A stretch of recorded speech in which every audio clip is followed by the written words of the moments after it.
3.1운동이 104주년을 맞이합니다. 우리가 3.1운동을 기념하는 이유는 나라의 독립을 위해 희생하신 우리 믿음의 선진들의 믿음을 본받기 위해서입니다. 믿음의 선진들은 일제강점기 그 시기에 혼자만 살려고 하지 않으셨습니다. 온 국민이, 온 백성이 참된 자유를 누리며 하나님의 정의와 공의가 이루어지는 하나님의 나라 안에서 함께 살기를 위해 애쓰셨습니다. 이처럼 그리스도인은 혼자만 살려고 발버둥 치지 않고 함께 살아가려고 애쓰는 자들입니다. 사랑의 천국방언의 8번째 말은 얘야 괜찮다, 너 나와 같이 살자입니다. 여러분, 너 나와 같이 살자, 나와 같이 살자 라는 말이 왜 사랑의 말일까요? 여러분, 사랑은요 같이 사는 것이기 때문에 그래요. 혼자만 살겠다, 여러분 나 혼자만 살 거야, 이건 사랑 아닙니다. 사랑은 같이 사는 거예요. 김종수 목사님 어머님이신 박세례 사모님께서 돌아가시기 전에 자신의 시신을 망우리 공동묘지에 두지 말고 이 배꼽 피는 동산에 묻어달라고 하셨습니다. 그러시면서 이 배꼽 피는 동산에서 같이 살자라고 말씀하셨죠. 어머니를 떠나보내는 그 아들의 그 아픔과 괴로움을 위로하기 위해 그렇게 말씀하신 겁니다. 그리고 더 큰 이유가 있는데요. 더 큰 이유는 아들이 힘들게 그 망우리 공동묘지까지 어머니의 관을 응구하지 않도록 하기 위해서입니다. 어머니는 죽어서도 아들에게 조금이라도 힘들게 하고 싶지 않았습니다. 여러분, 그것이 어머니의 사랑이죠.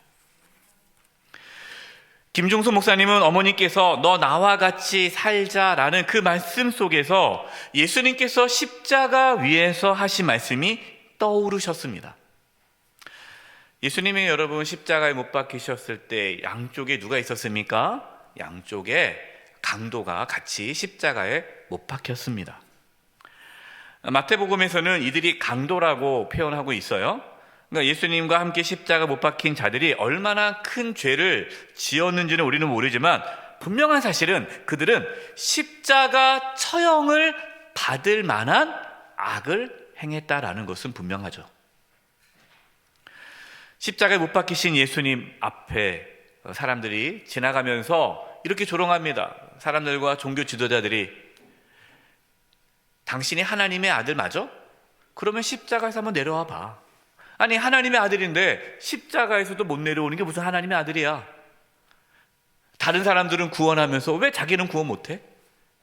이렇게 비아냥거리며 예수님을 조롱하였습니다. 예수님과 함께 못 박혔던 그 강도들도 예수님을 비방하였습니다. 마태복음 27장 4절입니다. 함께 십자가에 못 박힌 강도들도 이와 같이 욕하더라. 그런데 여러분, 우리가 오늘 함께 읽었던 이 누가복음에서는요, 두 강도가 아니라 한 강도만 예수님께 비방하지 않습니까? 오늘 본문 39절이에요. 달린 행악자 중 하나는 비방하여 이르되 내가 그리스도가 아니냐, 너와 우리를 구원하라 하되. 마태복음에서는 두 강도가 예수님을 비방했다고 하고요, 오늘 누가복음에서는 한 명의 강도만 예수님을 비방했는데 이게 어떻게 다를까요? 추측하건대 처음에 이 두 강도 다 예수님을 비방했을 것입니다. 근데 시간이 지나니까 그 십자가 위에 달리신 예수님을 보면서 한 강도의 마음이 바뀌기 시작했어요. 야, 진짜 저분은 하나님의 아들일 수도 있겠다. 뭔가 다르구나 깨달았습니다. 그래서 이 한 강도는 예수님을 비방하는 강도를 향해서 책망을 하죠. 이 내용이 오늘 본문 40, 41절입니다. 하나는 그 사람을 꾸짖어 이르되 내가 동일한 정죄를 받고서도 하나님을 두려워하지 아니하느냐. 우리는 우리가 행한 일에 상당한 보응을 받는 것이니 이에 당연하거니와 이 사람이 행한 것은 옳지 않은 것이 없느니라 하고. 참 놀라운 고백을 해요. 두 가지의 고백을 하는데 첫 번째는 뭐냐면 이 한 강도는 너와 나는 악을 행하지 않았냐. 그렇기 때문에 이렇게 십자가의 처형을 당하는 것이 당연한 거다. 우리는 악을 행하지 않았냐. 그러니까 자기가 십자가에서 죽을 만한 죄를 지었다라는 것을 인정한 거예요. 여러분, 십자가에 달린 두 강도가요, 억울하게 달린 게 아닙니다. 나는 억울해요. 나는 사람을 죽이지 않았어요. 나는 누명을 씌웠어요. 나를 살려주세요. 이게 아니에요. 맞아. 나 십자가 죽을 만해. 그러한 죄를 지었다라는 거예요. 그러면서 우리는 당연히 십자가에 못 박혀 죽는 게 당연하지만 이분은 아니다. 이분은 죄가 없으시다라는 거죠. 그러면서 예수님께 자신을 구원해 달라라고 요청합니다. 이것이 오늘 본문 42절이에요. 이르되 예수여 당신의 나라에 임하실 때에 나를 기억하소서 하니. 여러분, 이 시간 자신을 구해 달라고 간구하는 강도가 구원을 받을 만한 자격이 있습니까? 없습니까? 없죠. 십자가에 죽어 마땅한 거예요. 죽어야 돼요. 그는 그동안 악을 행하며 살았습니다. 그리고 처음에 이 강도도 예수님을 비방했잖아요. 여러분 생각해 보세요. 이 강도가 예수님을 위해서 뭐 한 것이 있습니까? 살아 생전에 하나님의 영광을 위해서 살았겠어요? 그렇지 않았겠죠. 어떻게 보면 강도는 참 뻔뻔하게 보입니다. 어떻게 뻔뻔하게 저렇게 그냥 죽어야지, 뭐 살려달라고 하나, 죄값을 치러야지. 아니, 그동안 자신이 하나님을 위해서 한 것도 하나도 없는데 어떻게 저렇게 구원해 달라고 하지? 이렇게 생각할 수 있잖아요. 구원해 달라는 그 강도의 간구에 대해서 예수님께서 어떻게 말씀하셨습니까? 여러분, 이 말씀이 오늘 저와 여러분에게 주신 하나님의 말씀이에요. 43절입니다. 우리 43절에 같이 한번 읽어보겠습니다. 시작. 예수께서 이르시되 내가 진실로 내게 이르노니 오늘 내가 나와 함께 낙원에 있으리라 하시니라. 아멘. 예수님은 자신을 비방하던 그 강도에게 하나님의 영광을 위하여 살지 않고 오히려 악을 행했던 그 강도에게 오늘 내가 나와 함께 낙원에 있으리라 말씀하셨어요. 이게 무슨 말씀입니까? 예수님은 강도에게 너 나와 같이 살자라는 거예요. 너 나와 같이 살자.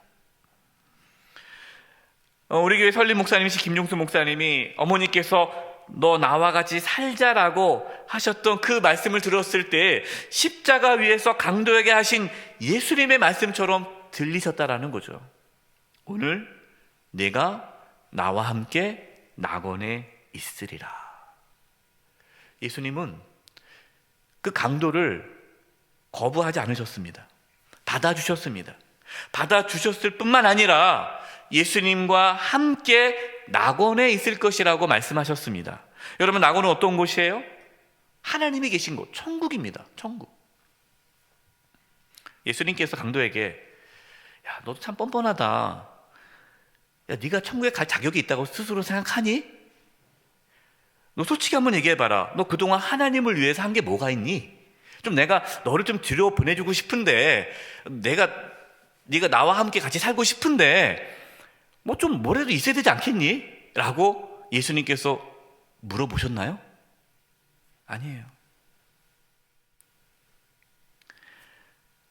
천국에 갈 자격이 없는 강도를 예수님은 어떠한 조건도 없이 받아주셨습니다. 구원해 주셨습니다. 함께 해 주셨습니다. 함께 천국에서 같이 살자라고 하셨습니다. 여러분, 바로 이것이 예수님이 십자가 위에서 보여주신 사랑입니다. 여러분, 세상은 어때요? 세상은 같이 살자라고 합니까? 그렇지 않아요. 세상은요, 강한 자가 약한 자를 잡아먹어요.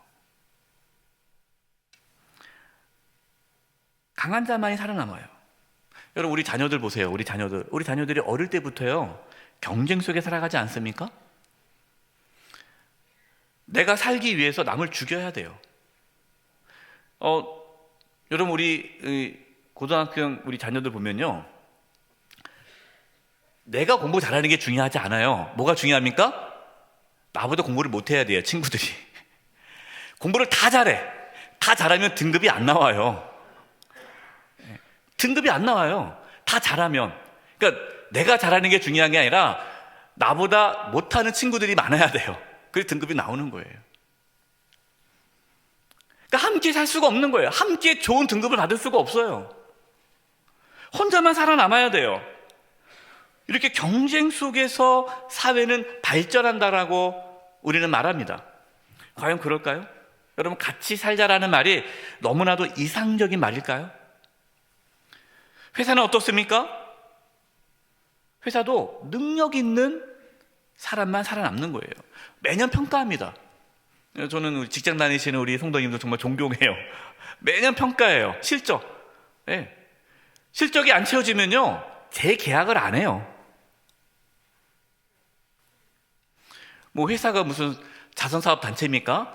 이제 제대로 일도 안 하고 그냥 실력도 없고 실적도 안 세웠는데 그냥 꼬박꼬박 월급 주지 않아요. 예. 그게 세상입니다. 사람들은 말합니다. 그게 공정한 사회죠. 경쟁 사회가 공정한 거 아닙니까? 그게 자유민주주의 사회 아닙니까? 맞습니다. 여러분, 그게 공정하죠. 여러분, 어떻게 뭐 능력 있는 사람 살아남고 능력 없는 사람 도태하는 게 이 경쟁 사회 맞죠. 그런데 만약 그렇게 되는 것이 옳다면 예수님은 자신을 구원해 달라는 강도를 구원해 줘서는 안 됩니다. 그리고 죽을 수밖에 없는 죄인인 저와 여러분을 구원해 주어서도 안 됩니다. 여러분, 우리가 자격이 있어서 구원을 받았습니까? 아니잖아요. 오늘 말씀에 나오는 십자가에 달린 강도와 우리와 다를 것이 무엇입니까? 다른 것이 없어요. 예수님께서 저와 여러분을 구원해 주셔서 우리가 하나님의 자녀가 된 것은 예수님께서 너와 나와 같이 살자라고 말씀해 주셨기 때문이에요. 여러분, 세상은 또 같이 살긴 삽니다. 근데 누구랑 같이 삽니까? 자기 편하고만 같이 살아요. 자기 편. 우리나라 사람들은 이 편가르기를 좋아하지 않습니까? 이 조선시대부터 당파 싸움을 많이 해가지고요, 네 편, 내 편을 잘 나눠요. 그래서 자신의 편을 만들기 위해서 학교를 물어보죠. 어느 학교 나오셨어요? 어느 학교 나왔습니다. 야, 동문이네. 그럼 내 편 되는 거예요. 고향을 물어보죠. 고향이 어디예요? 어디입니다. 야, 나랑 같은 고향이네. 내 편 되는 거예요. 정치적인 색깔을 물어보죠. 야당입니까? 여당입니까? 아, 나랑 같은 정치적인 색깔이네. 내 편 되는 거예요. 제가 군대에서요, 딱 들어가니까 고체 물어보더라고요. 너 고향이 어디야? 서울입니다. 그래서 살았어요. 서울은 이게 애매하잖아요. 색깔이 없어요. 서울 다 살잖아요. 그러니까. 왜냐면 이제 경상도 고참들이 있었거든요. 그러니까 전라도 들어오니까 엄청 괴롭히더라고요. 전라도 XX가 들어왔다고. 엄청 싫어해요. 근데 이제 전라도 이 사람들이 이제 고참 되면 또 누굴 괴롭힐까요? 또 경상도를 괴롭히죠. 이게 들어오면 물어보는 거예요. 너 고향 어디야? 세상은요, 점점 편가르기를 합니다. 그래서 분열과 다툼을 합니다. 여러분은 사람을 어떻게 대하십니까? 여러분, 혹시 사람을 가리지는 않습니까? 아, 저 사람은 나를 좋아하니까 내 편. 아, 저 사람은 나를 별로 안 좋아하는 것 같아. 내 편 아니야. 이렇게 단정 지으면서 사람을 혹시 가리고 있지는 않습니까? 이런 사람이 있어요. 자기 편이면요, 덮어줘요. 자기 편이면 뭐가 잘못해도 아이 뭐 그럴 수 있지. 근데 자기 편이 아니에요. 그러면 어떡합니까? 어떻게 저럴 수가 있냐고 그러죠. 비난하고 정죄하고 끌어내리고. 여러분, 예수님은 사람을 가리지 않으셨습니다. 예수님은 강도를 받아주셨습니다. 예수님은 자신에게 오는 모든 사람을 다 받아주셨습니다. 아니, 오히려 그 당시 사람들이 꺼려했던, 받아주지 않았던 병든 자, 가난한 자, 죄인들을 예수님은 받아주셨습니다. 예수님은 사람을 가리지 않으셨습니다. 예수님이 능력 있는 제자들을 뽑으셨을까요? 여러분, 예수님이 제자 뽑을 때 시험 봤습니까? 제자들이? IQ 테스트 안 했잖아요. 그냥 제자들을 부르셨어요. 물론 기도하고 부르셨지만 능력 있는 자를 부른 것이 아니에요. 더욱이 그 제자들이 예수님을 배반하지 않았습니까? 예수님을 배반했던 제자들을 예수님은 끝까지 함께 하셨어요. 끝까지 사랑하셨습니다. 끝까지 사랑했다는 말이 무슨 뜻입니까? 끝까지 함께 했다는 거잖아요. 그래서 마태복음 28장 20절에 이렇게 말씀하는 겁니다. 내가 너에게 분부한 모든 것을 가르쳐 지키게 하라. 볼지어다 내가 세상 끝날까지 너희와 항상 함께 있으리라. 항상 함께 있겠다는 말이 무슨 뜻이에요? 항상 사랑하겠다라는 거예요. 왜? 사랑은 같이 사는 것이기 때문에. 여러분, 우리가 자격이 있어서 예수님이 우리와 항상 함께 계시는 게 아닙니다. 이것이 예수님께서 우리에게 보여주신 사랑이죠. 사랑이 무엇입니까? 사람을 가리지 않고 누구든지 함께 살자라고 하는 것이 사랑입니다. 세상은 자격을 따지고 편을 가르지만 예수님의 사랑을 받은 우리는 자격을 따지지 않고 편을 가르지 않습니다. 모든 사람에게 너 나와 같이 살자라고 합니다. 여러분, 이것이 사랑의 천국방언 얘야 괜찮다 너 나와 같이 살자라는 의미입니다. 너 나와 같이 살자라는 것이 이 사랑의 말이라는 것을 지금 말씀을 드렸어요. 근데 여기서 중요한 것이 있어요. 중요한 것이 뭐냐면요, 같이 살려면 희생이 있어야 됩니다. 희생. 여러분, 예수님께서 그 강도에게 네가 나와 함께 낙원에 있으리라, 같이 살자라고 말씀하셨잖아요. 그것을 하기 위해서 예수님 뭐 하신 겁니까? 십자가에서 피 흘려 죽으신 거예요. 예수님께서 십자가에 피 흘려 죽으신 이유는 저와 여러분과 뭐 하기 위해서요? 같이 사시기 위해서 예수님이 십자가에서 죽으신 거예요. 따라서 너 나와 같이 살자라는 그 사랑의 말은 내가 당신을 위해 희생하겠습니다라는 말이에요. 여러분, 사랑하는 사람들이 연애를 하지 않습니까? 연애? 여러분, 옛날에 기억해 보십시오. 옛날에 다 여러분 연애하면서 결혼하셨잖아요. 연애하셨을 때 연애할 때 나중에 뭐라고 말합니까? 나와 같이 살자라고 청혼을 하죠. 결혼한다는 건 나와 같이 살자는 거예요. 결혼이라는 같이 사는 거 아닙니까?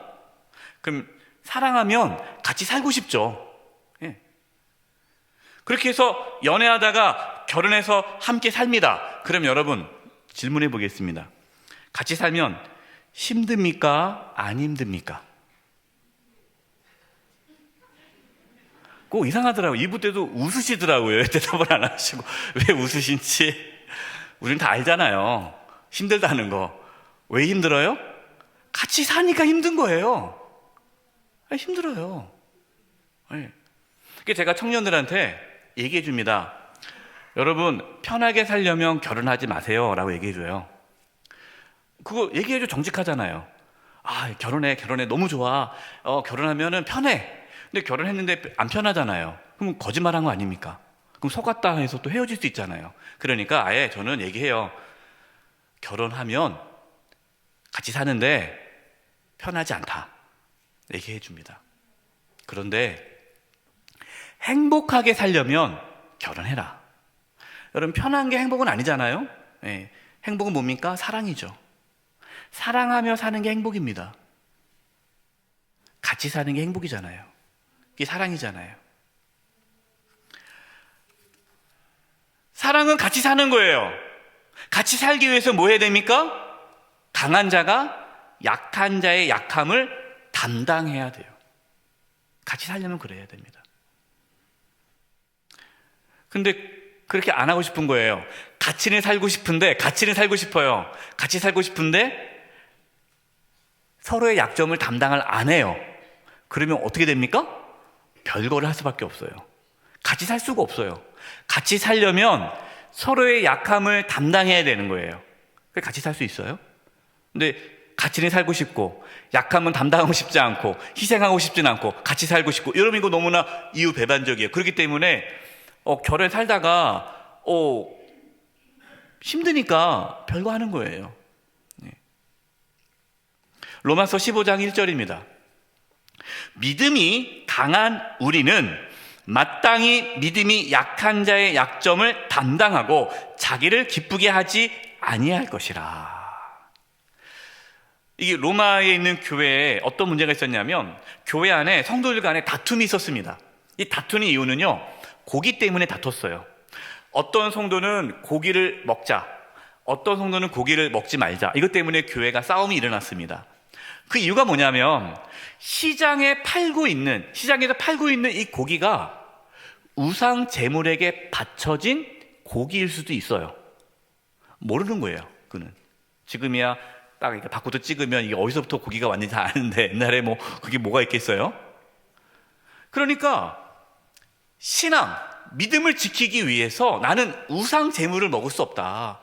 하나님께서 우상 제물 먹지 말라고 했으니까 나는 우상 제물을 안 먹겠다. 근데 우상 제물을 안 먹으려니까 고기 자체를 안 먹는 거예요. 왜? 어느 고기가 우상에 바친 제물인지 모르니까. 그러니까 우리 고기 먹지 말자 하고 채소파, 이 채소파가 나오는 거예요. 근데 고기 좋아하는 사람도 있을 거 아니겠어요? 고기 하루도 안 먹으면 쓰러지는 분들도 있잖아요. 이분은 얘기하는 거예요. 무슨 소리냐? 고기 먹을 수 있다. 우리가 예수님의 다 보혈로 제사함 받았고, 그게 물론 이 고기가 우상에게 바친 제물이다. 그럼 안 먹으면 되지만 모르고 먹으면 괜찮다. 우리가 다 자유하지 않냐? 먹어도 된다. 라는 고기파가 싸우는 거예요. 바울이 얘기하는 겁니다.